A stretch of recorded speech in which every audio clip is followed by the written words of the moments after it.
Assalamualaikum warahmatullahi wabarakatuh. Para pecinta pembangunan IKN dimanapun berada, seperti biasa kembali lagi kita melihat progres pembangunan Ibu Kota Nusantara.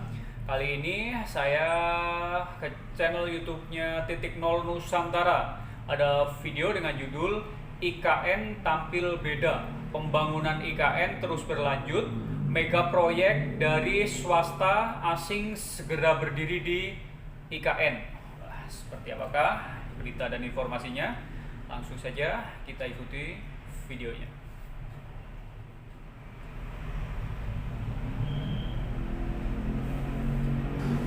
Masyarakat yang ingin tahu IKN sudah sampai mana terbangunnya, saat ini bukan hanya dari anggaran negara, dari APBN yang sekitar 89 triliun sudah membangun istana, membangun kantor-kantor kementerian dan hunian, tapi juga dukungan dari swasta yang hingga saat ini sudah sekitar 58 triliun yang dikomit dengan penandatanganan perjanjian, dan mereka juga sudah bukan hanya mulai membangun, bahkan sudah ada yang selesai, sudah ada beroperasi.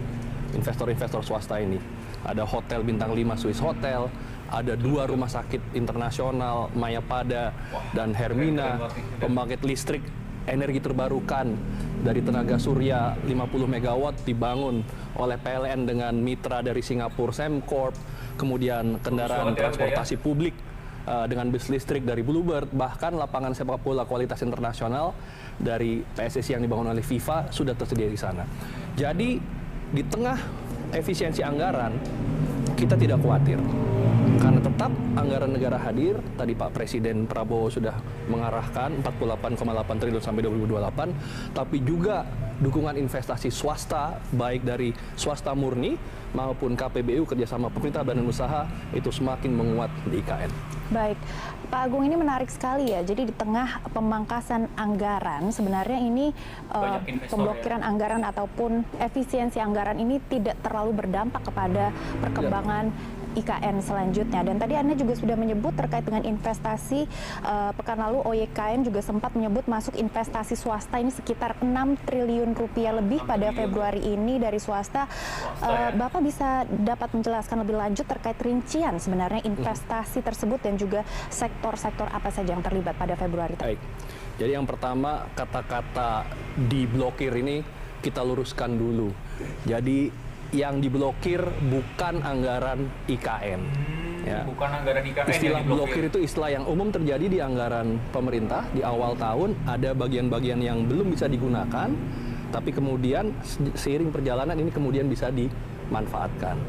Sehingga melalui Impres Efisiensi Anggaran nomor 1 tahun 2025 yang diterbitkan tanggal 22 Januari, kita tidak khawatir karena tanggal 21 Januari sehari sebelumnya, pada rapat kabinet terbatas, Presiden Prabowo Subianto di hadapan Kepala Otorita IKN Bapak Basuki Hadimulyono, Menko Infrastruktur Pak AHY, Menteri PU, Pak Dodi Anggota dan Menteri Perumahan Pak Marwar Sirait sudah menyampaikan untuk IKN ini tetap menjadi prioritas dan sampai dengan 2028 pembangunan 4 triliun.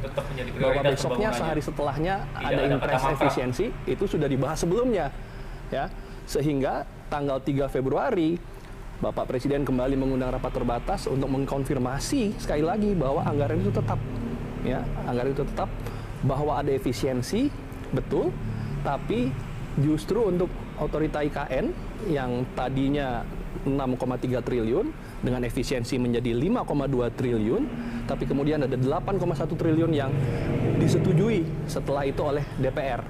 Minggu lalu DPR menyetujui tambahan 8,1 triliun dan sekarang sedang dalam proses dengan Kementerian Keuangan. Nah, semua ini anggaran APBN ini tujuannya untuk membangun yang tidak bisa dibangun swasta.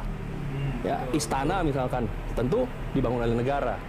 Atau legislatif, yudikatif, gedung DPR, MPR, DPD, gedung MA, MKKY, ini kan marwah bangsa kita, ya, tentunya dibangun oleh anggaran negara. Betul. Tapi swasta membangun pendukungnya, membangun ekosistem pendukungnya, jalan-jalannya dengan multi utility tunnel, ya, terowongan atau gorong-gorong pintar di bawah jalan yang akan menjadi tempat kabel listrik, menjadi tempat kabel fiber optik, dan lain-lain itu bisa dibangun oleh swasta dengan skema KPBU. Perumahannya pun bisa dibangun juga oleh swasta dengan skema KPBU. Tentunya tadi ditambah dengan dukungan-dukungan yang lainnya sehingga kota ini yang sesuai arahan Pak Presiden tahun 2028 menjadi ibu kota politik itu bisa berdiri lengkap dengan hadirnya negara lewat APBN, tapi juga dengan partisipasi swasta, bahkan swasta internasional juga untuk menjadikannya kota kelas dunia. Baik Pak Agung, kalau misalnya kita hitung tadi dari beberapa angka-angka yang tadi Pak Agung sampaikan, jadi efisiensi anggaran ini hanya sekitar 1 triliun rupiah. Betul. Dan ditambah nanti ada 8, sekian triliun rupiah yang akan dikucurkan juga oleh pemerintah untuk membangun IKN ini. Seperti itu ya Pak Agung? Persis. Baik, sudah diluruskan, jadi pemblokiran anggaran ini juga sudah dijelaskan oleh Pak Agung, dan tentunya kami tadi juga sudah mendapatkan informasi terkait dengan skema kerjasama dari pihak swasta dan juga kerjasama dengan pemerintah. Seperti apa Pak skema ini? Baik, jadi untuk investasi ada 2 jenis skema yang kita gunakan di IKN. Pertama adalah swasta murni atau kita menyebutnya direct investment. Yang kedua adalah KPBU, kerjasama pemerintah dengan badan usaha atau PPP, Public Private Partnership. Sekarang saya sampaikan yang swasta murni dulu. Ini adalah investor swasta masuk ke IKN di atas lahan yang disediakan IKN, kemudian melakukan perjanjian dengan IKN, mereka harus membangun dalam satu waktu tertentu dan risiko-risiko bisnisnya ditanggung sepenuhnya oleh investor. Contoh, bangun hotel tadi, ada Swiss Hotel atau rumah sakit, ada Mayapada, ada Hermina, kemudian yang sedang dibangun ada rumah sakit Pabi Waluyo misalkan, dan lain-lain, itu semua direct investment yang tadi disebutkan ada tambahan sekitar akan 6 triliun. Bulan Februari ini kita targetkan sampai dengan 9 investor akan bertambah bangun hotel bintang 3, bintang 4, akan bertambah bangun rumah makan Padang gitu ya. Karena tetap kita harus makan nih, terutama apalagi nanti di 2025 Maret bulan Ramadan kita mulai ke sana, tentu harus ada makanan begitu ya. Buka puasanya nanti dengan Padang ya Pak? Insya Allah ya. Kemudian juga ada universitas yang akan melakukan groundbreaking ya. Ini ada 9 ini nantinya mencapai sekitar 6,5 triliun. Ini akan kita dorong dengan direct investment. Nah, yang kedua yang KPBU, kerjasama pemerintah dengan badan usaha swastanya akan membangun nih, bangun jalan, bangun hunian, bangun pembangkit listrik dengan anggaran mereka, dengan uang mereka. Namun pemerintah dengan skema KPBU ini akan melakukan juga perjanjian di mana adalah memberikan jaminan pengembalian investasi bagi para investor ini melalui skema pembayaran availability payment, pembayaran berdasarkan ketersediaan availability dari sarana yang mereka bangun, ketersediaan huniannya, ketersediaan jalan dengan standar layanan tertentu. Ini yang membuat ada kepastian bagi investor. Jadi kalau ini mereka tidak menanggung risiko 100%, ada risiko yang ditanggung oleh pemerintah. Dengan 2 skema ini ditambah tentunya hadirnya negara dengan APBN, ini memberikan guarantee, memberikan keyakinan bagi investor bahwa IKN ini bukan sebuah proyek jangka pendek, tapi merupakan sebuah cita-cita bangsa, dan karenanya negara hadir untuk menjamin keberlangsungan, dan swasta sekali lagi ikut membangun, mereka menjadi para investor pelopor ya. Negara ini dibangun oleh para pelopor, kota IKN juga dibangun oleh para investor pelopor. Ya, itu dia tadi beritanya ya. Pembangunan IKN terus berlanjut. Jadi mega proyek dari swasta asing akan banyak dimulai ya, mulai pembangunannya di IKN.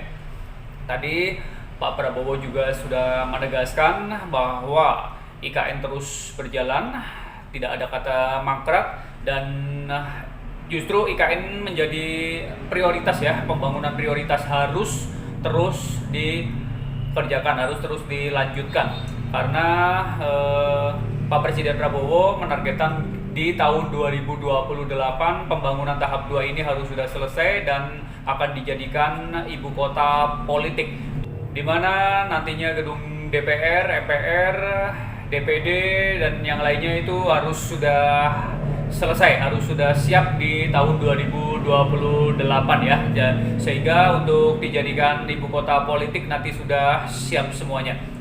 Jadi sekali lagi ditegaskan bahwa IKN tidak ada kata mangkrak, IKN akan terus dilanjutkan bahkan menjadi prioritas. Kita doakan saja semua pembangunan di IKN berjalan dengan lancar, tidak ada kendala, tidak ada masalah.